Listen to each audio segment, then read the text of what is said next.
আসসালামু আলাইকুম।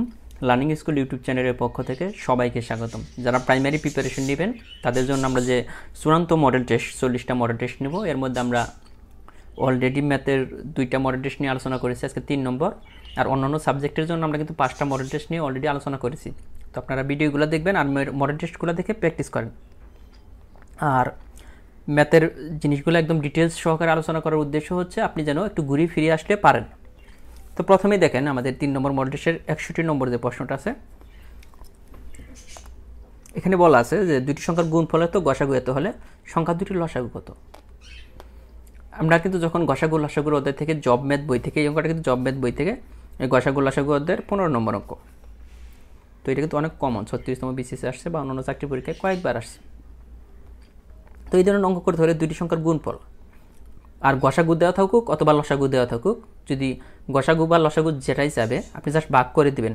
এখানে দেখেন 3380 ভাগ 13, দুটি সংখ্যার গুণফলটাকে যদি গসাগু চায় তাহলে লসাগু দ্বারা ভাগ করবেন, যদি লসাগু দেওয়া থাকে তাহলে গসাগু, যে জিনিসটা দেওয়া থাকবে ওইটা দ্বারা ভাগ করে দিলে লসাগু বা গসাগু যে কোনোটা পাওয়া যাবে। এটা যদি ভাগ করি দেখেন 33-এর মধ্যে 13 যায় 2 বার। এখন দেখেন অঙ্ক করার শর্টকাট টেকনিক কি, 33-এর মধ্যে 13 যায় 2 বার। আমরা এটা সম্পূর্ণ ভাগ করবো না, এখান দেখবো 2 আছে কোথায়, অ্যান্সার তো প্রথমে তো 2 শুরুতে, এই যে এইটাই কিন্তু অ্যান্সার বের হয়ে গেল। আপনার কিন্তু টেকনিকটা এই জিনিসগুলো জানা থাকতে হবে। এরপর বলা আছে যে 51 কোন সংখ্যার 60%। 51 কোন সংখ্যার 60%, আমরা জানি না কোন সংখ্যার, আমরা ধরে নিলাম এক্স এর 60% সমান হচ্ছে কত, 51 মানে 51। তো এখান থেকে করেন এক্স ইন্টু 60 এই যে 100 সমান 51। তো এক্স সমান দেখেন 51 ইন্টু 100 নিচে হচ্ছে 60, কাটাকাটি এখানে করতে পারেন। এখানে হচ্ছে 5 দ্বিগুণে 10, 3 দ্বিগুণে 6, 3 17 91, 5 17 কত 85। আমাদের অ্যান্সার কিন্তু চলে আসলো এই 85। তো জিনিসগুলো কিন্তু খুবই সহজ। এরপর আসেন 63 নম্বর যে অঙ্কটা আছে, এটা দেখেন। এখানে বলা আছে তাহলে লসাগু কত। লসাগু বের করতে হলে প্রথমে আপনার লবগুলোর লসাগু নিতে হবে। এই যে লবগুলোর লসাগু, লবের লসাগু মানে লবগুলোর লসাগু মানে ভগ্নাংশের মানে লসাগু নির্ণয় করতে হরের গসাগু। তো এখান থেকে দেখেন আমরা লব মানে অঙ্কের ক্ষেত্রে লব উপরে থাকে, হর নিচে থাকে। হ্যাঁ, এই দুইটার লসাগু দেখেন, লবগুলোর লসাগু নির্ণয় করতে হবে। এই দুইটার লসাগু কিন্তু দেখেন কোনো মিল নাই, মিল না থাকলে সবগুলোর গুণ করতে হবে, তার মানে সবগুলোর গুণ করলে হবে 6। আর এখানে গসাগু, গসাগু হচ্ছে দেখতে হবে কোন সংখ্যা দ্বারা এই সবগুলোর ভাগ যায়, কোন সংখ্যা দ্বারা সবগুলোকে ভাগ যায়। এক ছাড়া কোনো সংখ্যা দ্বারা এই সবগুলোকে ভাগ যায় না নিঃশেষে, তার মানে 1, তার মানে এখানে হইতেছে 6। এটার অ্যান্সার কিন্তু 6। এরপর আছে নিচের কোনটি মূলদ সংখ্যা। মূলদ সংখ্যা জব ম্যাথ বইয়ের মূলদ সংখ্যা অধ্যায়ের 8 নম্বর অঙ্ক। অমূলদ সংখ্যা সরি, এখানে দেখেন যে ওইখান থেকে একটু দেখে নেবেন যে মূলদ সংখ্যা নিয়ে আমরা একটা ভিডিও আছে বা পুরো একটা টপিক্স আছে মূলদ সংখ্যা আপনি কীভাবে চিনবেন। যে রুটের ভিতরে যদি মৌলিক সংখ্যা থাকে, রুটের ভিতরে যদি মৌলিক সংখ্যা থাকে ওগুলো অমূলদ সংখ্যা। তার মানে 2 একটা মৌলিক সংখ্যা, এটার উপর রুট আছে, এটাও অমূলদ সংখ্যা। 11 একটা মৌলিক সংখ্যা, এটার উপর রুট আছে, এটাও কি, তাহলে অমূলদ সংখ্যা হবে। পাই ই এই দুইটাও অমূলদ সংখ্যা, মনে রাখেন পাই ই অমূলদ। আর রুটের ভিতরে যদি কোনো মৌলিক সংখ্যা থাকে এগুলো অমূলদ সংখ্যা, তার মানে সবগুলোই হচ্ছে অমূলদ সংখ্যা। এরপর আছে দেখেন 65 নম্বর অঙ্ক, যে 25 থেকে কোন সংখ্যাটি বিয়োগ করলে, 25 থেকে কোন সংখ্যাটি বিয়োগ করলে বিয়োগফল সংখ্যাটি অপেক্ষা 5 বেশি হবে। এইটা দেখেন 25 থেকে কোন সংখ্যাটি বিয়োগ করলে বিয়োগফল সংখ্যাটি অপেক্ষা 5 বেশি হবে। আমি জানি না 25 থেকে কত বিয়োগ করলে হবে, আমরা ধরে নিলাম 25 থেকে x বিয়োগ করলে যে বিয়োগফলটা আমরা পাবো ওইটা x-এর থেকে আরও 5 বেশি, তো যোগ করে দিলাম, হয়ে গেল। এখান থেকে আপনি দেখেন যে এই এক্সটা যদি এই সাইড নিয়ে যান তাহলে 2x, আর এখানে হবে 25 থেকে 5 মাইনাস মানে 10, x সমান কিন্তু যে 10 হয়ে যাচ্ছে যদি ভাগ করে দেন। এখানে 20 থাকবে, 20কে 2 দ্বারা ভাগ করলে 10, এখানে কিন্তু 10 অ্যান্সার। এরপর আছে দেখেন যে পিতা ও পুত্রের বর্তমান বয়সের অনুপাত 7:2। তারপরে বলা আছে 5 বছর পর তাদের বয়সের অনুপাত হবে 8:3। পুত্রের বর্তমান বয়স কত। এই অঙ্কগুলো চাইলে আমরা মুখে মুখে করা যায়, কিন্তু তারপরে আমি যে টেকনিকটা সহজ ওইটা শিখিয়ে দিই। এই যে পিতা ও পুত্রের বর্তমান বয়সের অনুপাত, তাহলে আমরা ধরে নিলাম পিতার বর্তমান বয়স 7x, পুত্রের বর্তমান বয়স 2x। এখন পিতা পুত্রের বয়স আমরা কিন্তু পেয়ে গেলাম। হচ্ছে 5 বছর পর, 5 বছর পর পিতার বয়স কত হবে। আপনার বয়স যদি এখন বলি 7, 5 বছর পরে যদি বলি যে 5 বছর পর আপনার বয়স কত হবে, আপনি কী করবেন, এটার সাথে 5 যোগ করবেন। তো সেমভাবে আমরা এই কাজটা করবো যে 5 বছর পরে পিতার বয়স এইটা, আর 5 বছর পরে পুত্রের বয়স হবে এইটা, দুজনের বয়সের সাথে 5 করে যোগ হয়ে যাবে। আর যে এই যে দুইটা বয়সের অনুপাত, এটা হবে কত, 8:3, মানে 8/3। তো এখান থেকে দেখেন 7x + 5, আমরা যদি সমাধানটা চলে আসি, নিচে হবে 2x + 5 = 8/3। এখানে যদি আপনি কাটাকাটি করেন, এখানে এরকম চলে আসবে যে 5x = 25, মানে যোগ বিয়োগ করলে বা x = 5। এখন বলছে যে পুত্রের বর্তমান বয়স কত। পুত্রের বর্তমান বয়স এখানে 2x, তার মানে 2x এর মধ্যে জাস্ট x এর মানটা বসিয়ে দিলাম 10। তো পুত্রের বর্তমান বয়স কত পেলাম, 10 বছর। এরপরে একটি স্কুলে মোট 500 জন শিক্ষার্থীর মধ্যে 20% ছাত্রী। কোনো এক বুধবারে 40 জন ছাত্র অনুপস্থিত। ওই দিন শতকরা কতজন ছাত্র অনুপস্থিত ছিল। তাহলে মোট শিক্ষার্থী 500 জন, যেখানে ছাত্র প্লাস ছাত্রী আছে, তার মধ্যে 20% শিক্ষার্থী হচ্ছে ছাত্রী। তো আমাদের ছাত্র নিয়ে কাজ করতে হবে, তার মানে ছাত্রছাত্রী আগে পৃথক করতে হবে। তো আমরা প্রথমে বের করব যে ছাত্রী সংখ্যা কতজন। দেখেন আপনার 500 এর মানে গুণ 20%, এটা ছাত্রী সংখ্যা। তো 500 × 20/100, 000। ছাত্রী সংখ্যা হচ্ছে 100 জন, তার মানে ছাত্র সংখ্যা কত, এই ক্লু ধরে আপনাকে এগিয়ে যেতে হবে। তো ছাত্র সংখ্যা দেখেন 500 - 100, 400 জন। এখন বলা আছে কোনো এক বুধবারে 40 জন ছাত্র অনুপস্থিত। এই 400 থেকে 40 জন ছিল অনুপস্থিত, তার মানে উপস্থিত ছিল কতজন, 360 জন। উপস্থিত ছাত্রর সংখ্যা হচ্ছে 360 জন। কতজনের মধ্যে দেখেন আমরা শতকরা বলছি, শতকরা কতজন উপস্থিত ছিল, তার মানে আমরা বলতে পারি 400 জনের মধ্যে উপস্থিত ছিল 360। এখন বলছি শতকরা কত, শতকরা মানে 100 জনের মধ্যে উপস্থিত কত। 400 জন ছাত্রের মধ্যে উপস্থিত ছিল 360, অতএব 100 জনের মধ্যে কত, 0,0,0,0, 4 নং 36, 90। শতকরা 90% শিক্ষার্থী ছাত্র উপস্থিত ছিল। তারপর দেখেন যে অঙ্কটা আমরা করব যে কোনো গ্রামের লোক সংখ্যা 12% বাড়ে, বছর শেষে লোক সংখ্যা এতজন হলে বছরের শুরুতে লোক সংখ্যা কত ছিল। এগুলো আমরা শর্টকাটেও করতে পারি, প্রশ্ন দেখে উত্তর করে দিতে পারি। 2009 আসছে এটা। তো মনে করেন আগে ছিল জনসংখ্যা 100%, কিন্তু 12% বৃদ্ধি পাওয়ার ফলে বর্তমানে হয়ে গেছে 112%। আগে ছিল 100%, বর্তমানে হয়ে গেছে 112%। এই 112% এর মানই হচ্ছে কত, 3360। এটাই দেওয়া আছে যে বৃদ্ধি পাওয়ার ফলে এই 112% হওয়ার ফলে লোক সংখ্যা হয়েছে কত, তার মানে 112% সমান এইটা, 1% সমান 3360/112, অতএব 100% সমান কত, 3360 × 100, নিচে হচ্ছে 112। এটা দেখেন এখানে যায় 3 বার, এটা দেখতেছি 3 বার, তারপর একটা শূন্য থাকে, তার মানে 3000। কাটাকাটি করলে আপনি কিন্তু পেয়ে যাবেন যে 3000। এটা হয়ে গেল।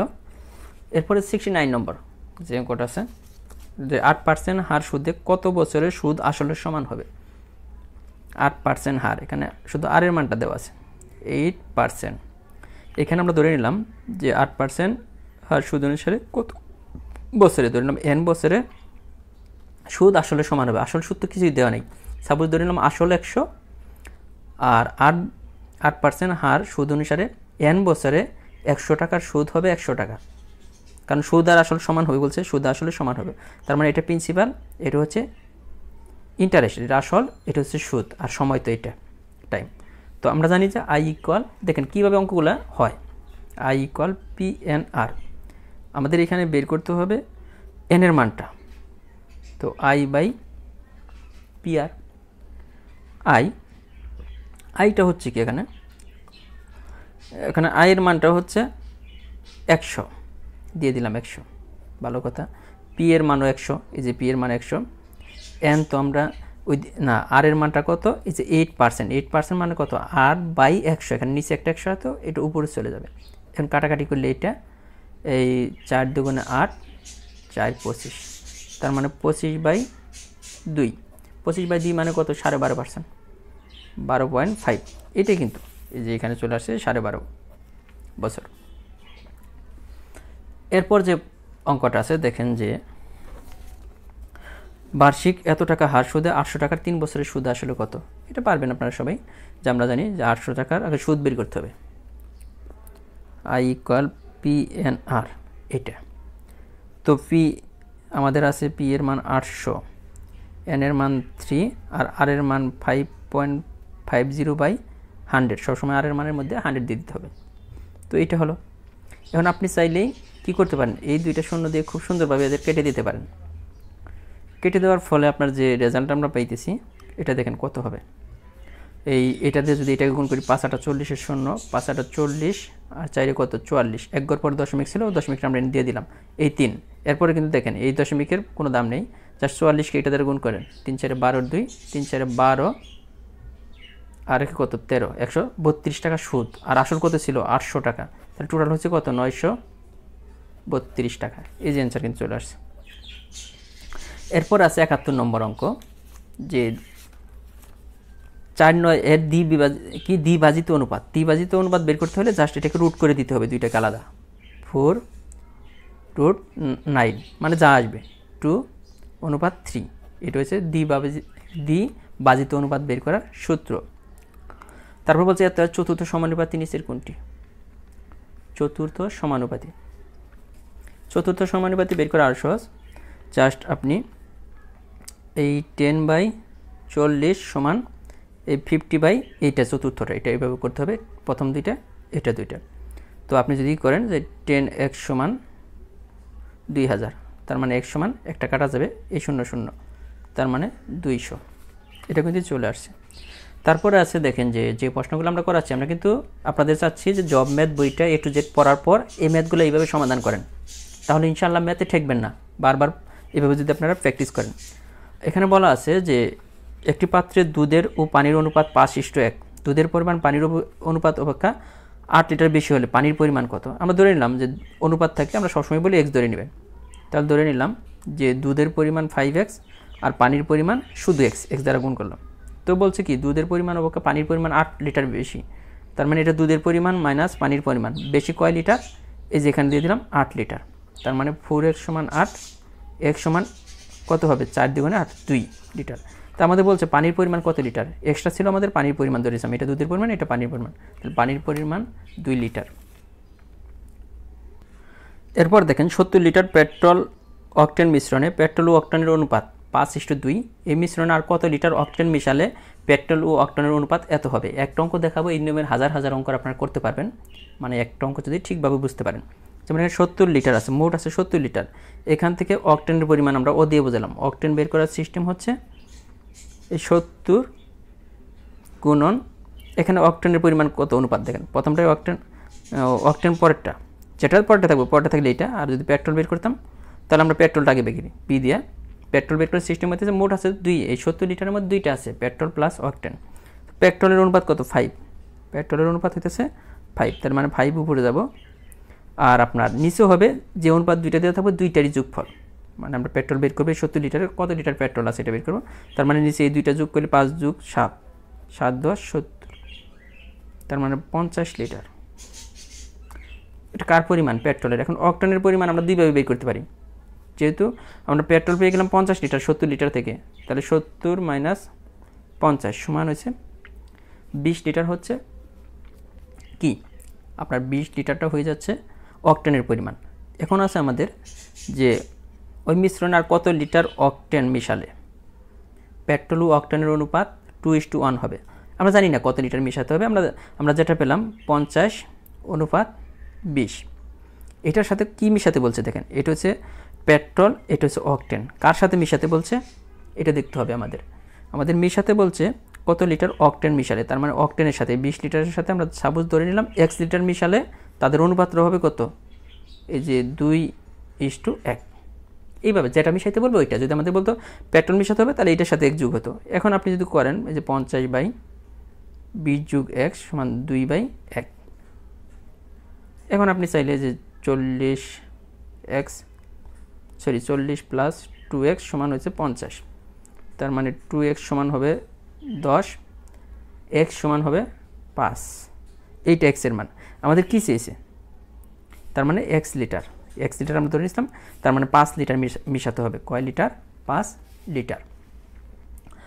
এরপরে যে প্রশ্নটা আছে দেখেন যে কি আছে, যে এত সমান এত হলে কত, এখানে দেওয়া আছে x প্লাস 3y সমান হচ্ছে 40 যদি হয়, আর এখানে y সমান 3x দেওয়া আছে। দেখেন y সমান 3x, কিন্তু আমাদের চাইছে y এর মান।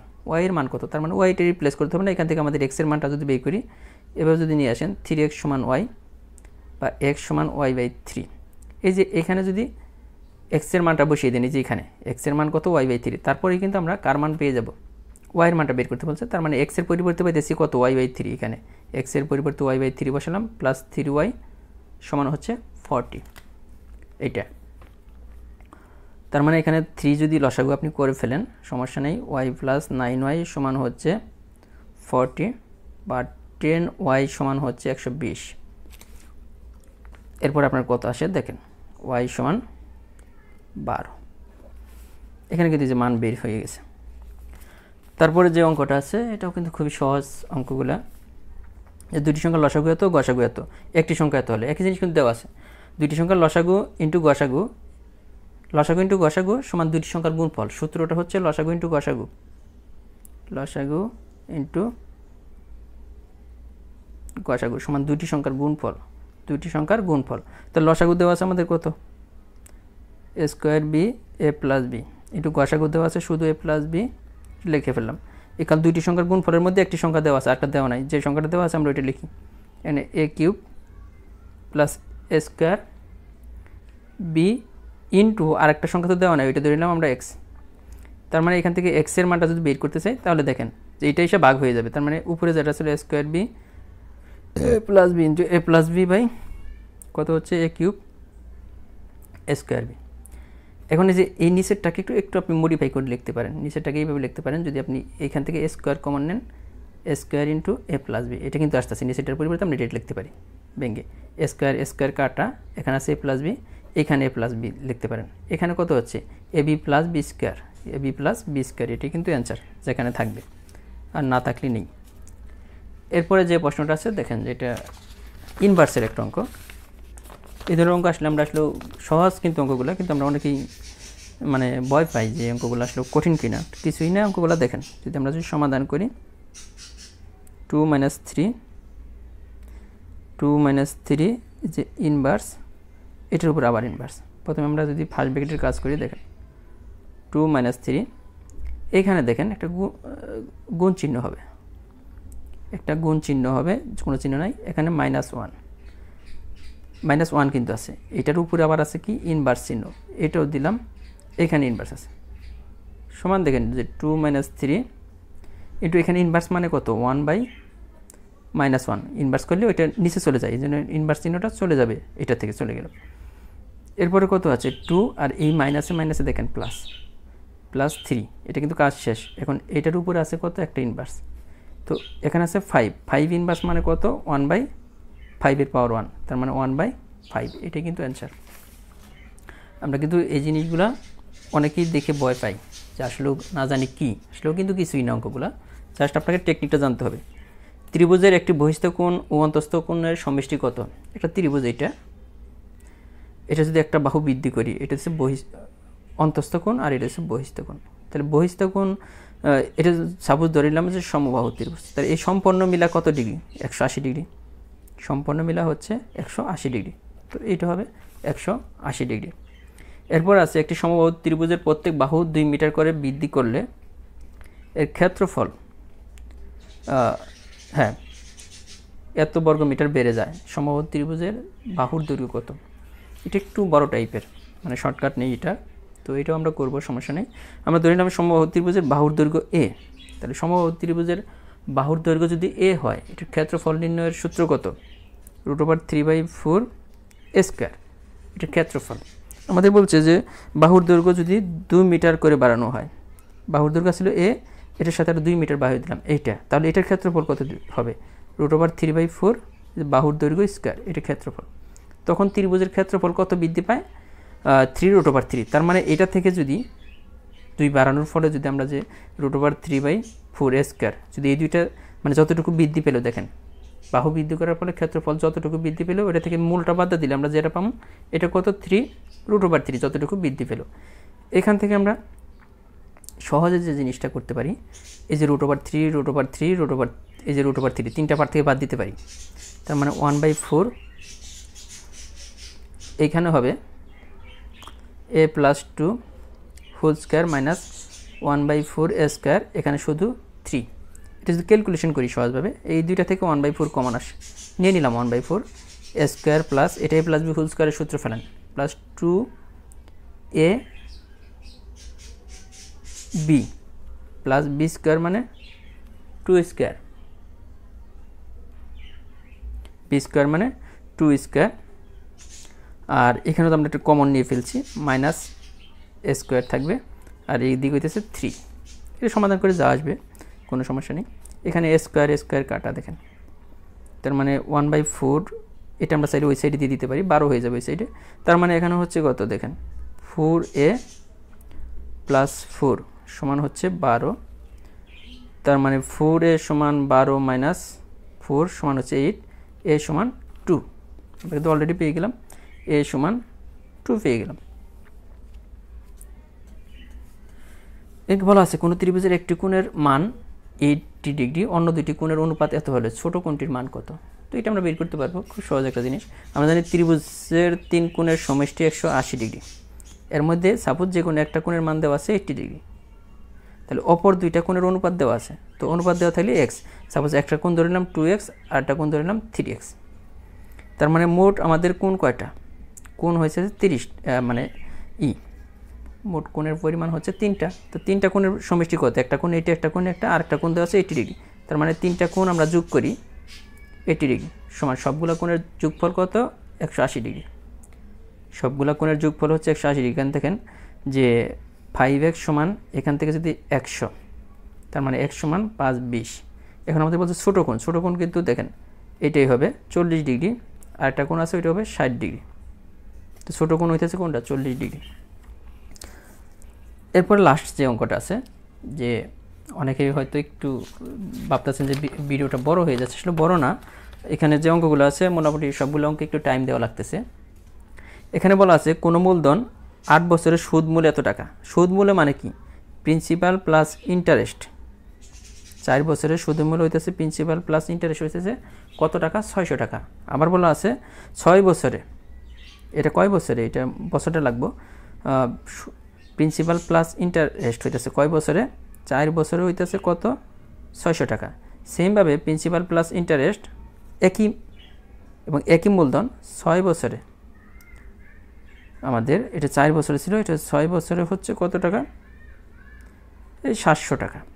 তার মানে আমরা দেখেন এখানে সুদ ইন্টারেস্ট বিয়োগ করি, এটা কাটা যাবে, হ্যাঁ, পি এখানে যদি বিয়োগ করেন বা যেটাই হোক উপর থেকে নিচেটা যদি বিয়োগ করেন, এটা থাকবে আপনার কয় বছর থাকতেছে? 2 বছরে আমরা শুধু কি পাচ্ছি? 2 বছরের সুদ পাবো, কারণ ইন্টারেস্ট কাটা যাইতেছে।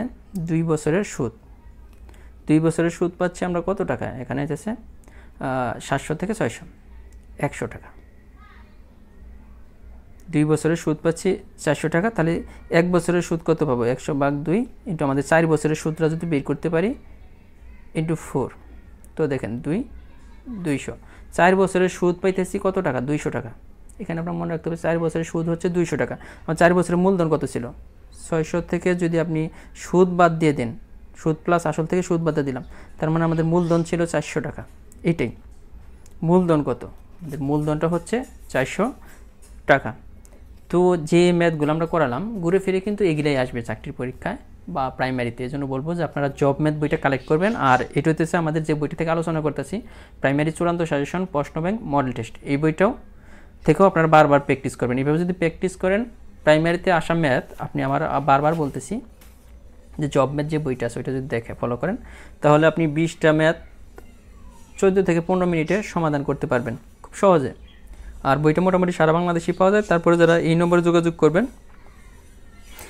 01764077126, আপনার ঠিকানায় বই পাঠিয়ে দেবে। তো ধন্যবাদ সবাইকে, ভালো থাকবেন, আল্লাহ হাফেজ।